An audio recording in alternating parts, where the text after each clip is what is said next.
From the National Catholic Register, this is Register Radio, bringing light and clarity to the news and topics that affect your life. The assassination of conservative leader and cultural icon Charlie Kirk continues to cause shockwaves across the country.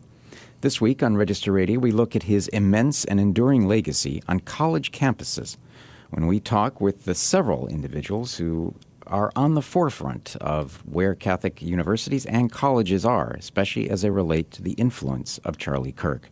We're joined by Catholic journalist Jack Figge, who has a new piece for the Register on Charlie Kirk, and Hillsdale College journalism student Moira Gleason.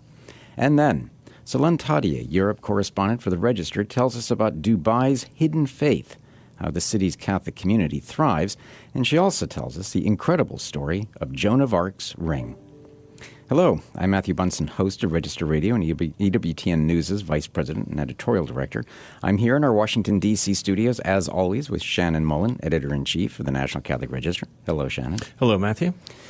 Well, as we have seen since the the assassination of Charlie Kirk, the country continues to mourn him in so many different ways, but there's also a lot of controversy surrounding the reactions to his death. But it's also worth asking about his legacy on college campuses. How did he manage to reach an entire generation of college students, and where does his massive movement go from here? As I just mentioned, we're joined by Catholic journalist Jack Figge and also Hillsdale College journalism student Moira Gleason. Welcome both of you to Register Radio. Thanks so much, Matthew. It's exciting to be here. Thank you very much. Well, Jack, let's start with you. What was your obvious initial reaction to the horrifying news of Charlie Kirk's assassination? Yeah, I mean, it sent shockwaves through the entire campus. So I'm out at Benedictine College, and it was immediate. I was sitting on my front porch with some friends when it happened, and we all were just shocked when the news started pouring in that he had been shot and then that he died. And I walked onto campus to our college coffee shop, and probably an hour after his death. And there was just kind of this somber undertone in the coffee shop and then throughout campus for the entire next day or two. And I was talking with a friend about it, who he was just very perturbed by the assassination. And he noted, he was like, yeah, this is the first time that I've gone to confession in a while. And I was like, why? And he just said, it really just kind of reminded me of my own mortality. And I needed somebody to talk to, and I wanted to talk to a priest. And so I just went to confession. And so I started prodding a little bit more, and I was like, what was it about Charlie Kirk that kind of made you have such a strong reaction to his death? And he just said he was kind of this stable force in my life.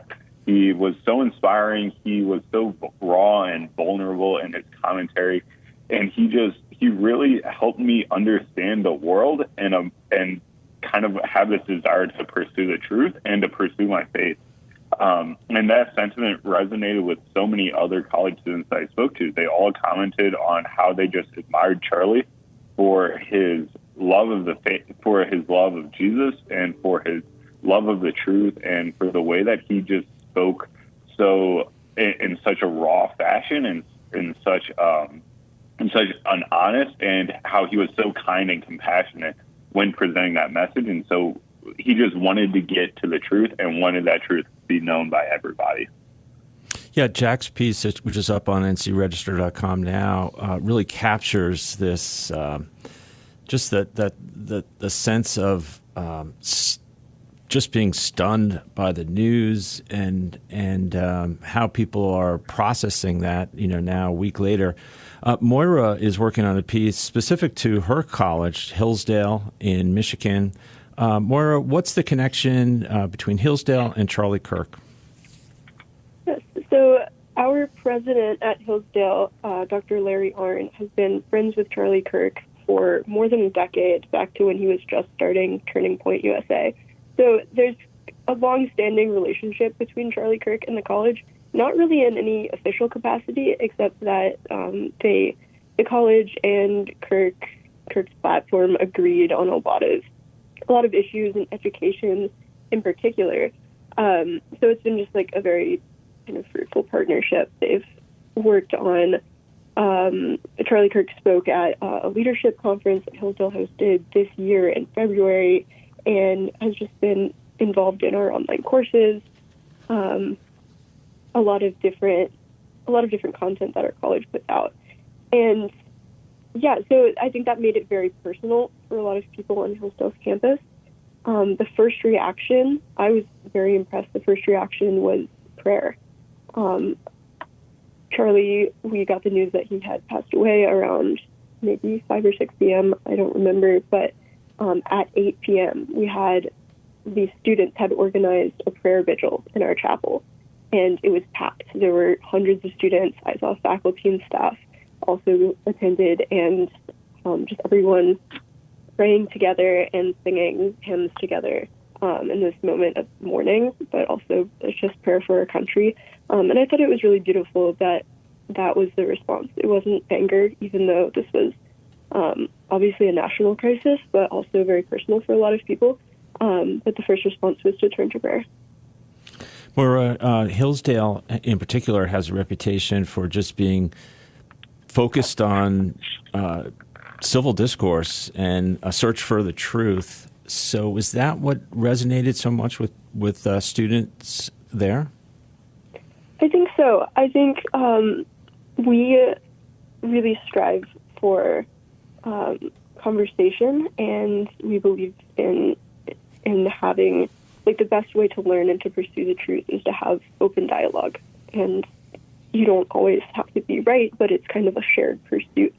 And that's really what Kirk was trying to do on college campuses, is facilitate this shared discourse and give people who maybe felt like they couldn't speak what they actually believed the chance to be seen and to find community, but also just to meet others with respect and learn how to engage with people that they disagree with respect for this. And that's what he was doing on college campuses. That's what we try to do at Hillsdale. And so I think he's really an emblem of that, and that's very scary for people here and for college students who want to be able to pursue the truth in that way, to see that, to see Charlie Kirk killed for living the kind of life that they want to live. Yeah, and this is for both of you, Jack and Moira. Where do we go from here in terms of advancing the legacy of Charlie Kirk, especially of dialogue and conversation publicly? I know that Turning Point USA has received applications for almost 4,000 new groups and other things. But from your standpoint, what needs to happen now? Yeah, I think it's encouraging this approach to the dialogue that doesn't come from a place of anger or from hatred, but from this place of desiring to understand the other's point of view and this desire to proclaim the truth. And as Catholics especially, I think that desire must come from this love of Jesus Christ and this love for the faith. And I think as young Catholics, we should look to Charlie Kirk as an example for how to evangelize the gospel. He did such a good job of eloquently advancing conservative talking points and for making those approachable to young people, and particularly college students who are just immersed in this very confusing culture that is ideologically driven. And so the thing that I keep thinking about is how do we as Catholics kind of take Charlie's approach and use that in promoting the faith? And I think that if we take his approach of just wanting to have open and honest dialogue and not be afraid of what other people might say to us and be afraid of how that message will be received, but just be focused on proclaiming the truth, be focused on proclaiming Jesus Christ, and be focused on proclaiming how the Lord has transformed our own lives. And we really start to implement that and have these conversations on college campuses with friends, with peers, with those that disagree with us. I think that could be transforming, I think. Moira, what would you say? Yeah, absolutely. I think the most important thing initially is to mourn the person, and I think that's something that maybe it's worth pausing and just recognizing that like Kirk represented a lot more than, or he was kind of larger than life. He represented a lot for people, but also like there's a family who's grieving, and people have lost a friend, and so it's worth just mourning the life that was lost.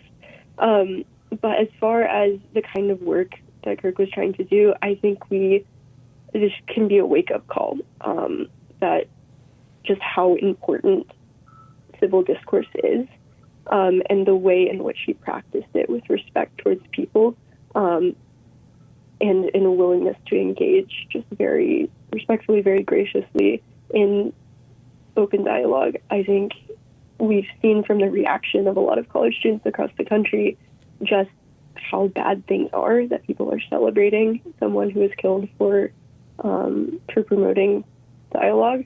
But that should be a wake-up call that, we actually need to encourage this more, and not to respond to violence with violence, but to respond with prayer and with a recommitment to open dialogue and to encountering each other in conversation. Well, thank you both for your work. Thank you both also for continuing that legacy of dialogue, which we need to have now, not just in culture, but especially on college campuses. Shannon, again, where can people find their pieces? Yes, they're going to be, you can find them at ncregister.com. They're also going to be featured in our upcoming print issue, which is lands on or about October the 5th. So there's a number of other pieces related to the Charlie Kirk aftermath that are in the pipeline. Yeah, a lot to discuss, a lot to assess, and a lot to cherish. Well, thank you both so much, and look forward to having you on again at some point on Register Radio. It's my pleasure. Thank you so much for having us. Well, you're listening to Register Radio on EWTN Radio. When we come back, we talk with Solène Tadié about Dubai's hidden faith, how the city's Catholic community is thriving. Stay tuned to Register Radio here on EWTN Radio.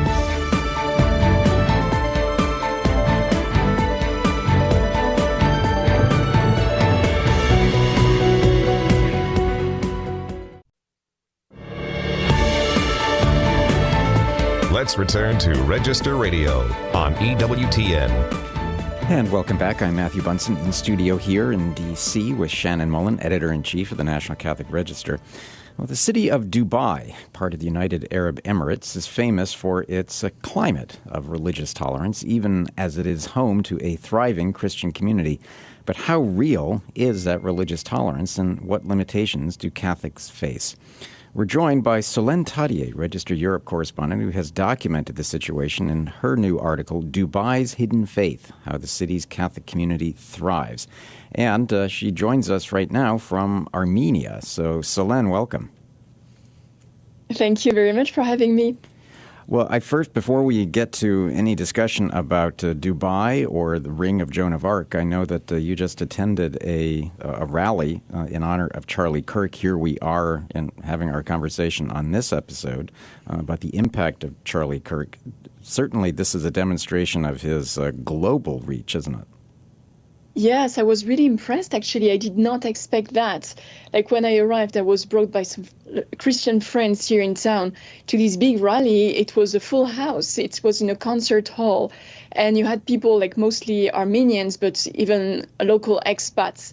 And there was some traditional Armenian music and people bearing witness to how Charlie Kirk was instrumental in their personal path of faith and political vision. It was very moving, and it makes you realize that there are some stakes, like global stakes, that can really unite people all around the world, not only Christians, but people who are attached to a traditional vision of the world, and that's something very interesting.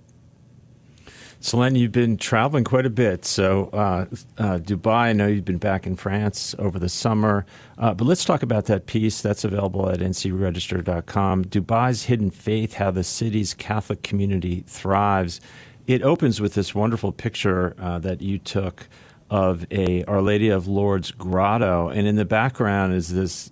You see the minarets of Yes. Dubai, so it's a very arresting image, and it's just surprising what you experienced there. Tell us, just paint us a little bit of a picture of your first impressions when you visited. Yes, first of all, I did not expect to see so many people. Like, it was overwhelming. I got there probably 15 minutes in advance for Mass, but it was already completely impossible to even approach the gates of the church to attend Mass. Like, you have like literally dozens of thousands of people for each service. So I had to attend Mass from the courtyard. But I was impressed by how fervent people were, people from so many different countries. And there are so many people that they have to arrange services, masses in so many languages on Saturday and Sunday. Like I said in my piece, the local priest told me that sometimes they have to distribute some 200,000 hosts communion during the weekend, which is unbelievable. So it's called, not for nothing, one of the busiest parish church in the world, because it's called the St. Mary's in Oud Meta, there in Dubai. So I was so struck by this vitality, and at the same time, mirroring that, you have to be very discreet in the way you display your faith. So as you can see in the first picture, opening my piece on the register, you have the grotto, a beautiful grotto, but it can't be seen from the street on purpose in order not to attract anybody to the Christian faith. You can't display any cross on top of the church. And the grotto turns its back to the street, so people can worship the Virgin Mary, they can attend Mass and everything, but in a secret way, in a discreet way. And that's what struck me. It's like, while attending Mass from the courtyard, there was this huge muezzin, like the call to prayer, right behind my back, that was completely drowning the sound of the gospel of the day. So it was a bit troubling, I must say, for a Catholic that used to live in Rome, like a very strong Latin Catholic, used to be overwhelmed, like surrounded by a very strong Catholic identity. It was a weird sensation, but very interesting one. So who are the Catholics who are attending these masses? So depending on on when you're going during the day, because you have masses in Konkani, sometimes like every possible languages. So you have a lot of people from India, Pakistan, the local migrants who are there to be the workforce. And you have some more upper class expats, like you have a lot of French Catholics, for instance, Italians, people from the US. So very, very various crowd. So depending on when you're going, so when I went, it turned out that I had no idea, but it was an English service, but attended by thousands and thousands and thousands of people coming from India that day. So I had no idea where I was. Basically, it was a very, very interesting experience, like a very strong cosmopolitan experience. But I spoke to some people from the French parish, and they told me that they're French speaking, not only from France, but from Canada, from Switzerland, from Lebanon. It's a super strong community, and it has grown by over 25% in just 5 years, which is quite interesting and important. And the same can be said about different communities there. Yes, I so fascinated by it. I do want to get to Joan of Arc. Solène and I have been talking just amongst ourselves, because this summer I've been reading Mark Twain's biography, historical fiction on Joan of Arc, which is I can highly recommend. But let's talk about Joan of Arc's ring. This, as you say in your piece for the Register, this is her only existing relic. What do we know about this ring? So yes, it was the ring that belonged to her, and that was taken from her in the context, like by the English during her execution in the 100 Years' War context. and that was an asset of war. So that was taken by England after Joan of Arc died, and so it was kept there for so long. So it's silver gilt devotional ring, and so the inscription is for like Jesus and Mary, and so it represents like it's like IHS and Mar for Jesus and Mary, and so it was kept there in England for all these centuries. And so many people in France, including the one who purchased the ring, had no idea that this ring even existed. And they found out about its existence in 2016, literally 2 days before it was sold, like before the auction happened. And so basically, so that's the president of Le Puy du Fou. I was there in August, and I had a great conversation with him, Nicolas de Villiers, and he told me himself, like, I had no idea this ring existed. And one day I received a phone call from a friend telling me, oh, it's going to be to be sold in an auction like in 2 days from now. And like literally in 48 hours, he was able to raise 400,000 euros in France. Well, that itself strikes me as something of a miracle. Like the craziest thing is that after like they won the auction, and after with the added taxes, it was precisely 400,000 pounds, the exact sum that was gathered in France. Like if it's not providence, I just don't know what it is. I mean, that's so funny. It's incredible. Even people giving €5, €10, people giving more money in 24 hours, like spreading the word. People like saying, oh, I promise you I'm going to give you 400 and several thousands.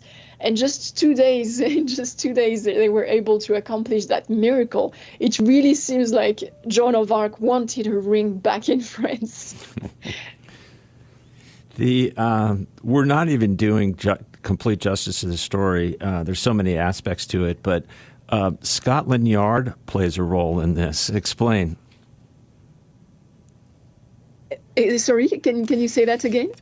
There's your story talks about a car chase and Scotland Yard. How does that figure into the story?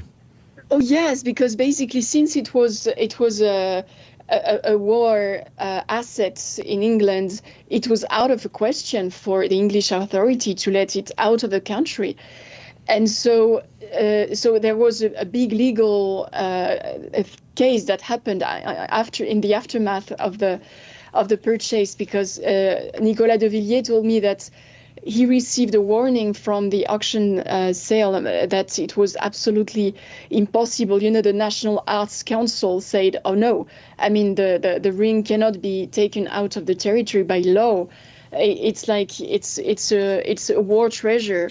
So we don't, and so they forced the auction room to reveal the name of the buyer, and so that's when the scandal happened, and so what de Villiers did, Nicolas de Villiers said, you know, after the auction, I just went there and said, no, I'm not going to take it out of the country. I just want to take it to different location for a photo shoot. And so they made that happen. They could get permission to take the ring out of the auction room just for a few hours, but they were escorted by bodyguards that had the clear order not to let them out of the country in any way. So they did the photo shoot, and then they were like, they pretended like they completely accepted the rules, and they just took the ring at some point and discreetly took it to the car and said, "Oh, let's see you at the auction room," and then they just started driving, and they lost the car with the bodyguards in the streets of London. That's literally that sounds like a modern day a novel, or an action espionage movie. Indeed. Exactly. Yeah. So they left the country, and then it became a huge national scandal. The English National Arts Council called them every day, asking them to where the ring was, and they wanted them to give the ring back. So they even sent the police to Le Puy du Fou, asking them to hand over the ring. And Nicolas de Villiers pretended that he lost it. He had lost it. He said, "I'm sorry, I just don't have it. I lost it. I mean, maybe it was lost during the photo shoot or something." Well, I know we don't want to give away too much, especially. We want everyone to read your article, especially the involvement of Queen Elizabeth. It's a great story. And I know, Solène, that, again, we're trying to do as much justice as we can, but you can find Joan of Arc's ring, a modern-day heist return, the saint's last relic to France. Solène, thank you so much, as always. Thank you very much for having me. It's always a pleasure. Well, that's it for Register Radio this week. Remember, for more news, analysis, and commentary, check out the National Catholic Register online at ncregister.com. Thanks so much for joining us here on Register Radio, here on EWTN. Until next week, on behalf of our producer, Michael McCall, and Shannon Mullen, Editor-in-Chief of the National Catholic Register, I'm Matthew Bunson. Please, take care, and God bless.